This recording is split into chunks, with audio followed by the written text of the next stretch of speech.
The miles have just naturally piled up because I enjoyed cycling so much. I was doing my biggest mileages a long way past when I was at my peak.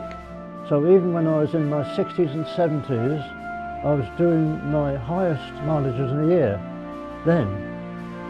So it just shows you, as you get older, you don't necessarily have to do less.